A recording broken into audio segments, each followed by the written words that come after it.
If you like a David and Goliath courtroom drama, I think you're going to like The Burial.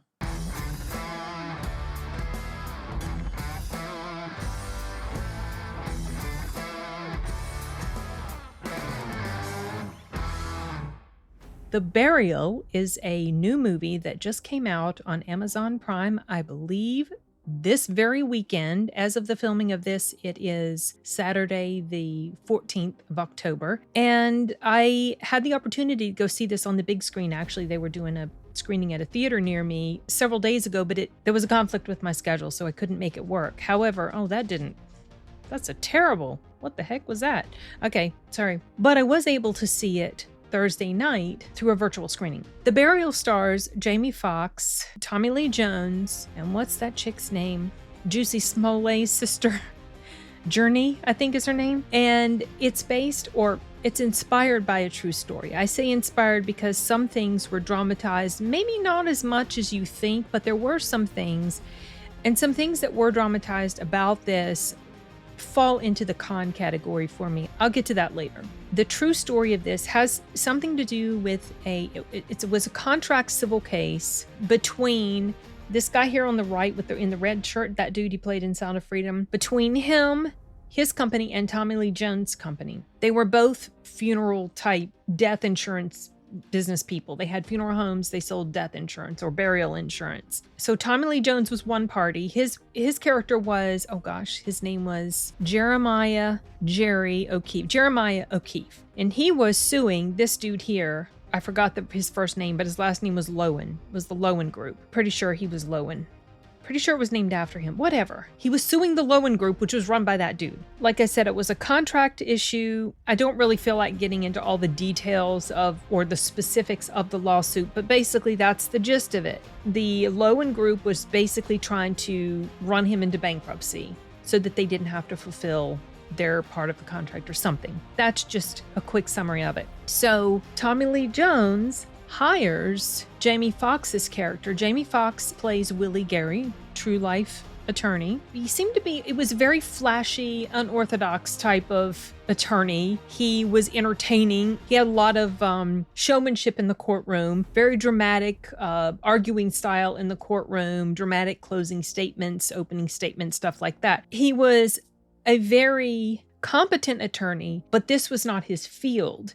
He specialized in personal injury cases. Tommy Lee Jones' lawsuit was a contract lawsuit. So he was not what you would think of as the first choice for the best type of lawyer for this case. But Tommy Lee Jones had a personal attorney. He was a younger guy. It has shown, I forgot his character's name. Shoot. It'll show him here eventually. He had Tommy Lee Jones come and watch Jamie Foxx's character do a closing argument in a personal injury case. And that convinced him to hire Jamie Foxx's character to represent him. The rest of the movie continues. It takes a bit to win him over to take on the case because he knows he's out of his depth with that sort of lawsuit. He eventually does end up deciding to take it on, brings his whole team with him, and the story just continues from there. They go through, that's the guy on the left here, the attorney for Tommy Lee Jones at the beginning. And Tommy Lee Jones has another attorney as well, and there's some clashing that goes on between them, that guy right there.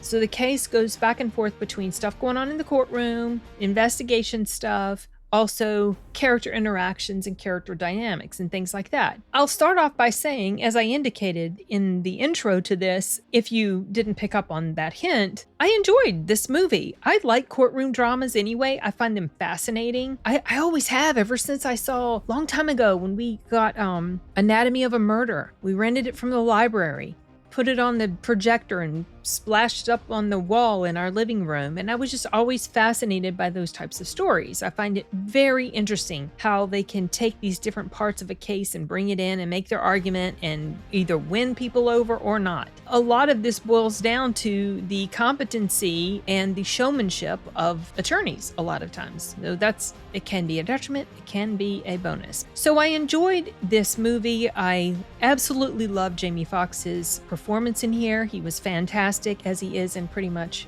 everything he does, and this was no exception. The way he played this character was very humorous. We're introduced to him giving closing arguments in a personal injury case, and he's saying stuff like, my client ain't no good. He was toe up from the flow up because he was drunk, his client. And this is the way, and people were like, what? What are you saying? Your client ain't no good. But his client was a victim of the other person's negligence. So it was just funny in the way he tied that all around and just wrapped that argument up. It was really entertaining. And he was saying at some point during that particular scene, he was asking the jury to look in their soul and award him that mere $75 million. Mere $75 million. That was funny. That tickled me. And then other parts where he'd be interacting with the people around him, or like, let's say, his colleagues, and just really comedic exchanges, comedic dialogue, good chemistry, I felt like, between him and Tommy Lee Jones. And I have no complaints at all as far as performance with anyone in here. I felt like everyone did a really good job. There were some moments that were quite touching. Nothing that was just, made me want to, oh, that was repetitive picture. Sorry, some of these pictures are from the press kit, and some of them I just pulled off of IMDb, and then others I pulled from the trailer. So sorry if they're not consistent with the way they look. Anyway, I was impressed with the way this story was told. It's a bit more than 2 hours, maybe 2 hours 10, 2 hours 15, something like that. And I was not bored, not once. This was in many ways a character drama, which is not something that I gravitate toward, as I've mentioned before, but it was also a courtroom drama, which is something I do enjoy. So they took this and they wrapped it up in this nice, entertaining package. I liked the different supporting cast that was in here. I felt like Jurnee Smollett did a really good job with the character that she portrayed. I liked his interaction with his team. A lot of times there was this guy, I think it's the guy, maybe the guy on the right behind him. I don't remember his character's name, but there was this scene where Jamie Foxx is talking, maybe it was before they brought him onto the case, and this guy's sitting in the room and he's acting like an echo or chimes in as like a backup sort of verbal parroting of whatever's being said. Like Fox will say something and the other guy would be like, that's it. Or some, just, I'm paraphrasing, but stuff like that. But it was funny. I started to notice that he would do it more and more and more. He didn't do it in every scene, but that particular scene, it really stood out to me. I thought it was funny. Also, other things about this that were funny to me, when the opposition team, when the Lowen group saw that Jamie Lee Foxx's character had been hired. Now, the lawsuit took place, I think, in Mississippi, I believe, one of the poorest counties in Mississippi. And so there was a higher Black population in this county. And so they felt like they needed to compete with the fact that Tommy Lee Jones had a Black attorney. So they hired not only a Black lead attorney, but it was a female, Smollett's character. And I know that's not the way you say your name, but ever since I heard Dave Chappelle call him Juicy Smollett, I can't even, like, that's, the correct pronunciation is not even in my brain. Anyway, whatever.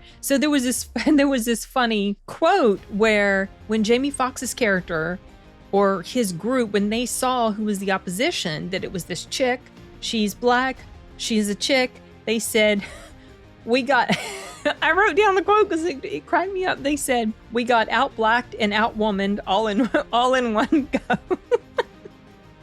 I don't know.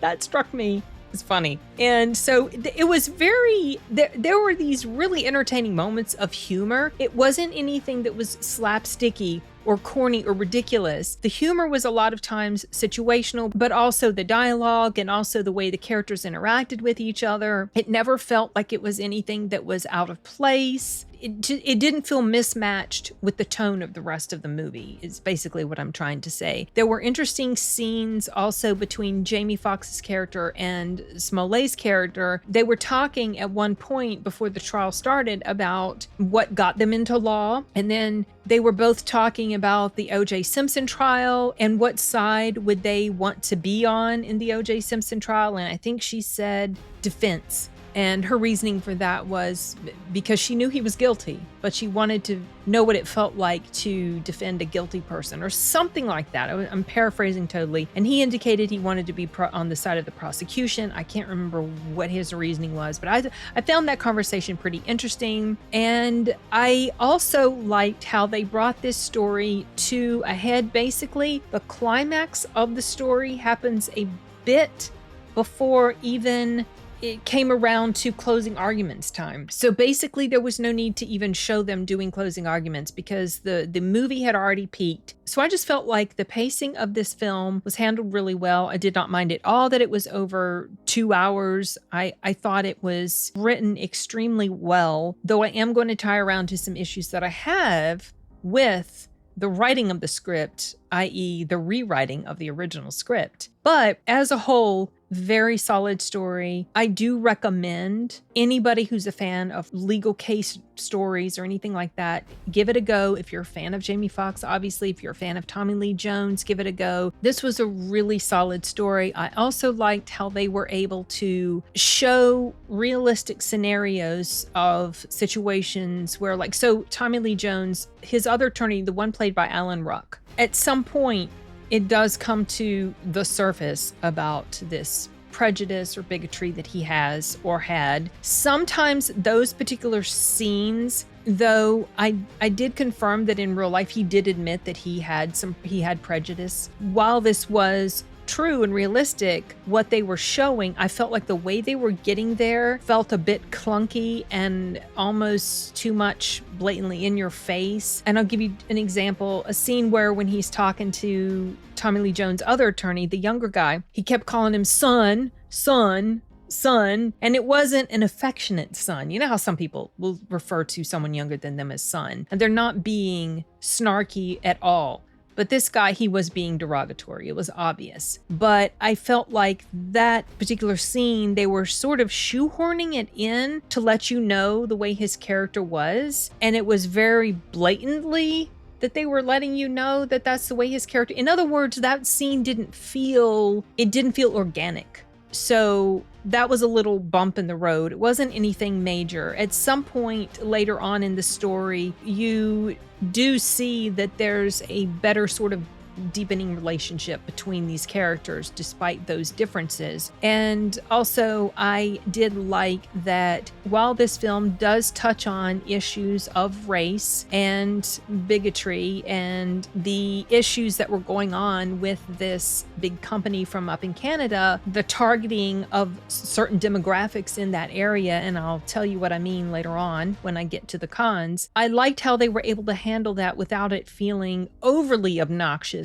most of the time. So I felt like in that regard, this was handled pretty well. And now I'm going to steer into the cons. They're nothing major. It's nothing that would put me off from recommending this film or even wanting to watch this film again, but it was stuff that I couldn't help but notice. So I was doing some research about the story behind how this movie came to be. And I wrote down some actual quotes, and I'll read them so that I'm not paraphrasing too much. But the director, there was an article that was talking about her journey from bringing, from its original script to bringing it to the screen. And it was saying in this article that she took liberties to augment certain themes, particularly race. So basically, the true story this was based on came out in a New Yorker article back in 1999, and it was called The Burial, just like the movie is called. And it tells the story that this lawsuit is based on. And there was a screenplay that was written about it because this movie has been a long time coming. There have been attempts to make this into a movie for a bit. And then the current director, she took the script, the original script, and like I said, she took liberties to augment certain themes. This is what they described. And it was mentioned that she embellished or she exaggerated or heightened or dramatized the elements of race. She said of the original script, and this is a quote, "It was a good script, but the point of view was dated. She felt like it was from another era, from the 90s. So I took this to mean that the original script wasn't as aware as she felt that it should be about race and other things. Because we all know nowadays race has become so overwhelming and obnoxiously important to so many people these days that you can hardly turn around without something about it being a thing. To me, I feel like that sort of heightened attention to it, constant attention to it, has done nothing but make things worse. I don't think they've made things any better.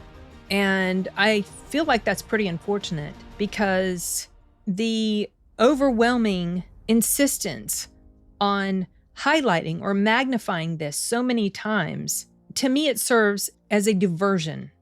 Also, it serves as a divisive tool.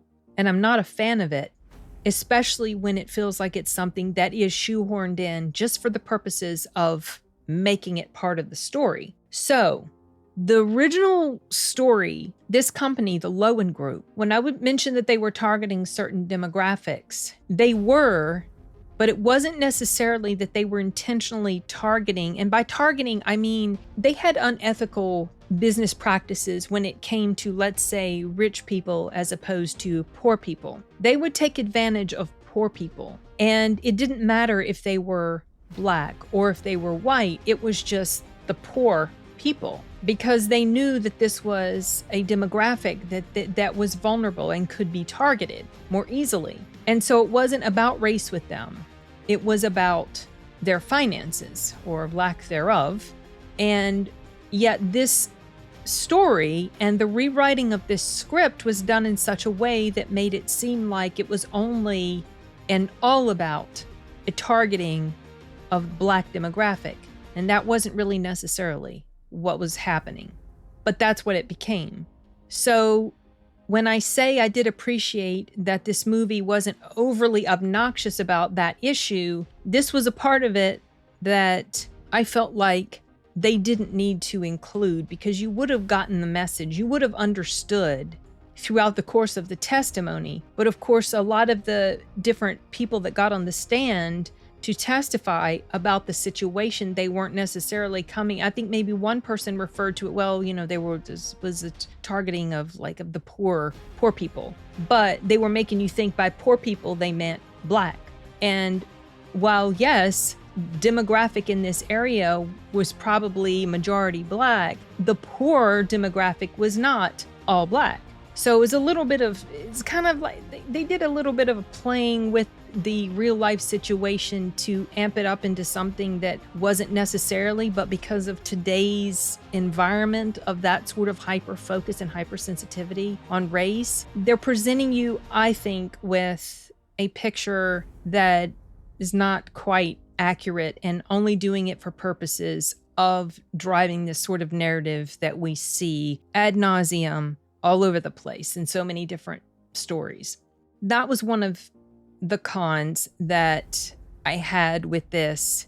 That was probably the only main con I had with this. Oh, also the lead attorney, this Journey, her character, they naturally did a gender swap on her because of course they did. That's another thing that was aggravating. However, I have to admit that making her character a woman certainly added a dramatic element to the story that you probably wouldn't have had otherwise. So it kind of gave it a different sort of little twist and flavor to it that made it a little bit more interesting. Not that there was necessarily anything going on between these two attorneys personally, but just there was that conflict, there was that dramatic flair that was happening between them. He felt a bit intimidated maybe, or not necessarily intimidated. They both recognized that they were facing a formidable opponent. So I think that making her a woman made it feel, I don't know, a bit more dramatic and interesting, I guess. But that sort of thing wasn't as big of a deal to me as noticing the changes that had been made to the story just for purposes of highlighting race a little bit more than was necessary. Like I said, that's pretty much the only con that I had about this, but it wasn't to the level that it made me just utterly annoyed about anything. It was handled in a way that was probably about as tastefully as it could be handled, I guess. And I really also appreciated, I thought I wrote this down. No, I didn't write it down, but I when it was showing a picture of Jamie Foxx's, his character's wife in here, I was going to mention that I liked how they showed his relationship with his wife and Tommy Lee Jones' relationship with his wife. I liked that there was this very positive messaging that we saw about these two characters and their significant others and the very loving relationship that they both had. Now, they are based on real people. Willie Gary still married to his wife, from what I can understand. Tommy Lee Jones was married to his... Tommy Lee Jones, oh my gosh. His name's... No. Jeremiah O'Keefe was married to his wife until he died. It did show at the end a little text update about the different things that happened after the events of the story, and he passed away in 2016. This movie takes place in 1995. That's when the court case happened. So he lived a good long life. That was really cool to find out these little bits of trivia about him after the movie was done. But also, if you stick around a little bit through the credits, there is a cute little cameo of the real Willie Gary. I can't remember at what point after the credits start it comes in, but I kept the credits rolling. I think I was still in the middle of typing notes as the credits were rolling on the screen, and I didn't stop it, and I'm glad I didn't, because that's when I saw the scene. But anyway, all in all, this was a really enjoyable experience. I do recommend it. I think that you guys will appreciate the acting in here and the story in here. It is quite interesting, just the real life story, very interesting. And it was just really enjoyable ride all the way through. I'll look through my notes. I don't see anything else that I need to mention. So I took quite a few. Oh, I have a link to a Time article about the true story of the burial, and also a link to the New Yorker article, original article. It was published in November of 1999. I will try to remember to put those in the description of the video if you guys are interested to check out more about the true life case that this was based on. The case was O'Keefe versus Lowen or something like that. Okay, well, yeah, that's it. Nada más. I'm going to go ahead and wrap this up, and we see you guys in the next video. Adios.